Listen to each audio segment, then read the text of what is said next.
Halo Mas Adit, ketemu lagi kita Mas Adit dalam acara podcast bertemu penyuluh 656. Halo Mas Hafid. Ya, gimana kabarnya Mas Adit? Sehat? Wah, setiap hari harus selalu sehat dan harus semangat. Betul sekali, harus tampil luar biasa ya Mas Adit ya. Betul dong. Namun saat ini Mas Adit, Ya. ternyata banyak wajib pajak yang protes. Nggak banyak ya, beberapa itu ada yang protes ke saya Mas Adit. Kenapa itu Mas? Ya kok ini pada aplikasi DJLP online kok seperti ini, kok seperti itu, begitu Mas. Seperti itunya gimana ya Mas? Nah itu yang perlu kita bahas. Pada podcast kali ini Ya. kita akan membahas tentang penerapan multifaktor authentication atau MFA. Ini yang perlu kita ketahui bersama wajib pajak Situbondo dan Bondowoso. Nah, apa istilahnya Mas Adi tadi? MFA, Multi-Factor Authentication. Betul sekali. Nah, Mas Adit, maksud saya itu latar belakangnya apa sih Mas Adit kok diterapkan MFA ini? Gitu. Baik Mas Hafid, Multi-Factor Authentication itu sebetulnya adalah tambahan untuk keamanan Mas ya.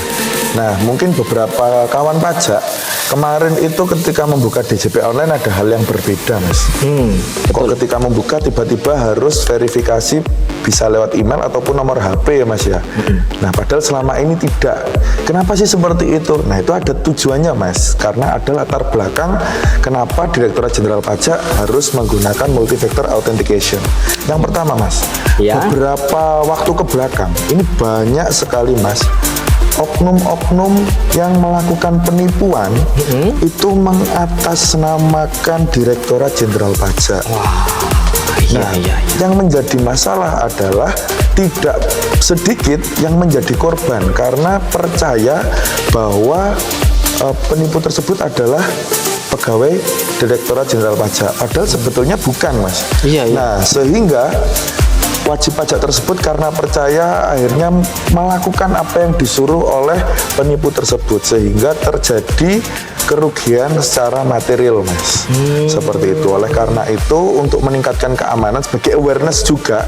Ya. Jadi Direktorat Jenderal Pajak ini tidak diam saja Mas ketika terjadi banyaknya penipuan yang mengatasnamakan Direktorat Jenderal Pajak, mengatasnamakan oknum pajak. Direktorat Jenderal Pajak membuat suatu terobosan yang baru yaitu memperkenalkan yang namanya multi-factor authentication itu. Jadi supaya lebih aman data-data dari wajib pajak. Seperti itu Mas latar belakangnya. Berarti latar belakangnya karena ingin meningkatkan keamanan begitu ya Mas ya. Betul. Jadi mungkin ada yang belum login ya Mas ya. Iya. Jadi kalau Bapak kawan pajak ini kalau misalkan login ketika penerapan MFA ini berlaku nanti akan ada apa namanya Mas? Kode verifikasi ya Mas ya? Betul, kode atau verifikasi OTP yang bisa masuk ke email atau nomor HP gitu. Nah, mungkin ada beberapa wajib pajak yang bertanya-tanya sebenarnya kapan ini dilakukan Mas? Karena kalau tidak salah minggu-minggu kemarin MFA ini sempat diterapkan Mas ya? Iya, betul Mas. Nah itu kapan Mas untuk penerapan yang resminya dari kantor pajak? Karena kalau tidak salah itu ada pengumuman resminya Mas penerapan WFA ini. Ya, MFA. jadi untuk MFA Mas, Ya. sebetulnya dilaksanakannya itu mulai 2 Desember 2024. Tetapi ketika penerapan tersebut ternyata banyak wajib pajak yang belum siap. Dalam artian belum siap karena ternyata kita juga tahu Mas bahwa datanya yang di DJP online di sistem kita itu ternyata banyak yang sudah berubah. Terutama instansi pemerintah kemarin itu sempat kebingungan untuk melakukan pembuatan billing karena nomor HP yang didaftarkan itu sudah bukan milik nomor HP pengurusnya atau bendaharanya Mas.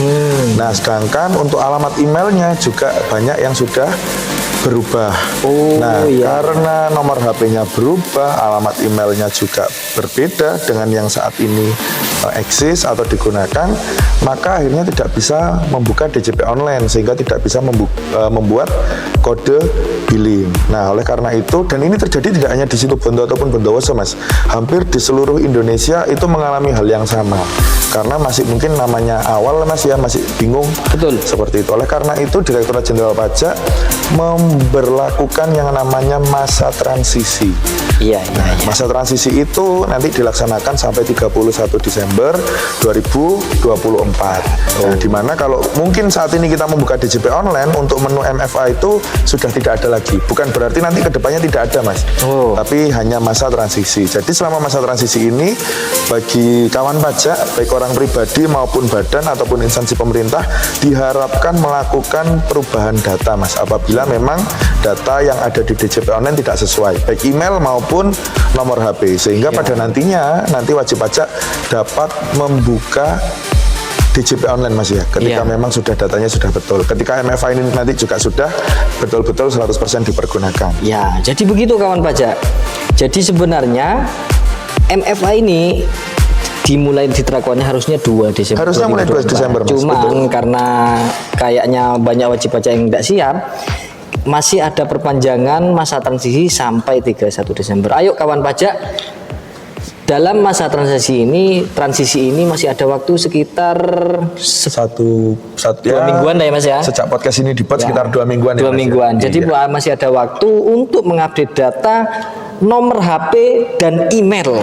Tidak lama kok, Mas. Tidak lama. 5 menit lah. Betul sekali. Iya, 5 menit hanya untuk seterusnya. Ya, jadi nomor HP yang aktif yang bisa menerima SMS dan email yang aktif bisa dibuka dan passwordnya tidak lupa, betul Mas? Nah, betul sekali. Jadi begitu Mas. Sebenarnya apa sih Mas tujuannya ini? Karena kan kalau misalkan penerapan MFA ini, kalau pandangan wajib pajak, juga pandangan saya juga Mas, wah ini ribet ini. Setiap mau login harus ada kodenya, harus ada OTP-nya. Setiap mau login loh Mas ini. Iya kan, bener ya? Iya, betul. Ya, sebenarnya tujuannya apa sih Mas? Gitu. Iya, untuk tujuannya kembali lagi ke tujuan utama Mas, yaitu meningkatkan keamanan.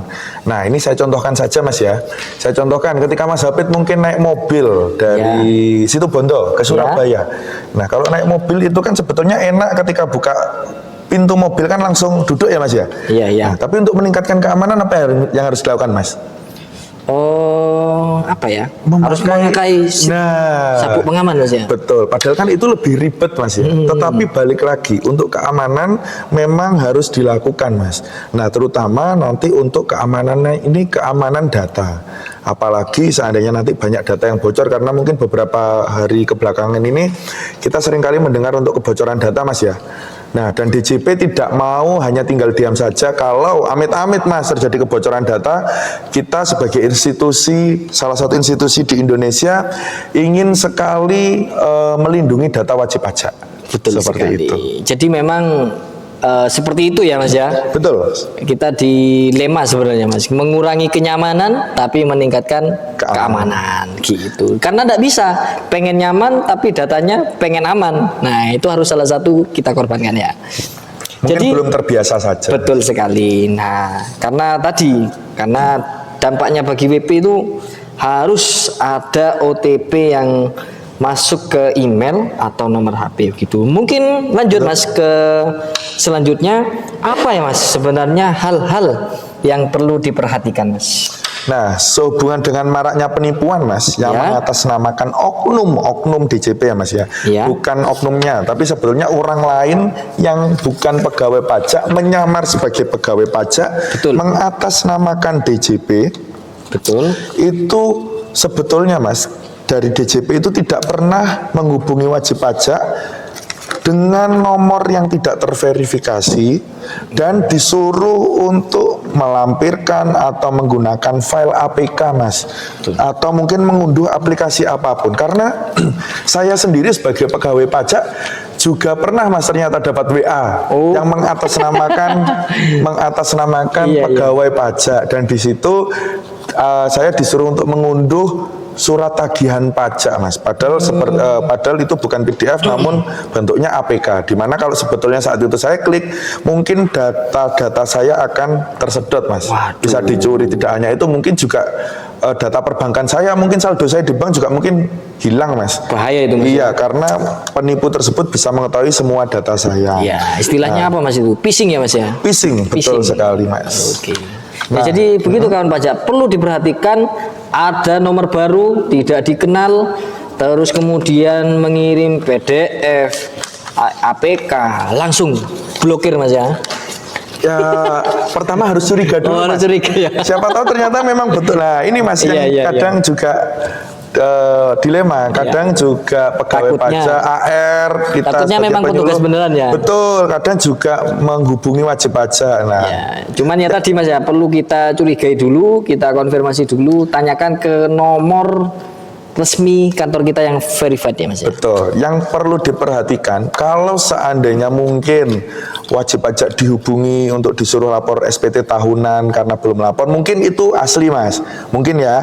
Nah, tetapi kalau seandainya ternyata di WA atau dihubungi disuruh mengunduh file, disuruh melakukan pembayaran, disuruh transfer ke rekening yang tidak dikenal, itu bisa dipastikan 100% penipuan. Karena pegawai pajak tidak boleh dan tidak pernah untuk meminta uang kepada pegawai pajak ataupun melakukan transfer ke rekening pribadi. Betul sekali. Karena untuk pembayaran pajak yang kita tahu semua harus dilakukan di Bank Persepsi dan langsung masuk ke kas negara, bukan ke Kas Direktorat rekening Jenderal dompet Pajak. kita. Nah, Itu yang bahaya Mas ya. Iya, betul sekali Mas. Jadi mungkin Mas kita perlu informasikan ke kawan pajak semuanya bahwa KPP Pratama Situbondo ini menyediakan beberapa saluran media sosial Betul. agar memudahkan kita untuk mendapatkan informasi yang benar-benar memang dari kita. Iya, betul Mas. Salah satunya nomor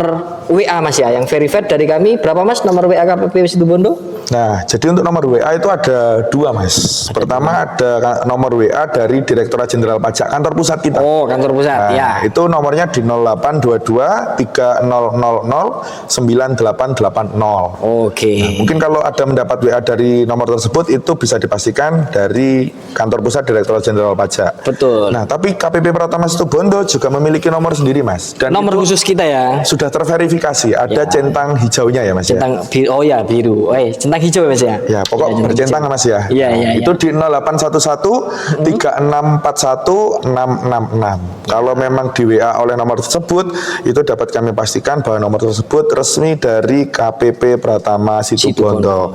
Nah, apabila mungkin wajib pajak nanti memerlukan informasi lebih lanjut, nanti wajib pajak atau kawan pajak dapat menghubungi kering pajak juga Mas di 1-500-200 atau mungkin juga dapat melakukan pengaduan Mas, tindakan penipuan. Kalau sebenarnya wajib pajak sudah tahu, oh ini pasti menipu.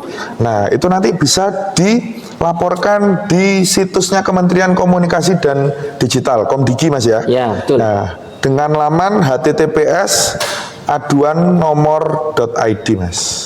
Ya. Seperti itu, atau mungkin juga di aduankonten.id, atau mungkin kalau memang wajib pajak mau memastikan sekali lagi bisa datang langsung ke KPP Pratama Situbondo, atau kalau yang dari Bondowoso bisa ke KP 2KP Bondowoso ya Mas ya. Betul sekali. Iya.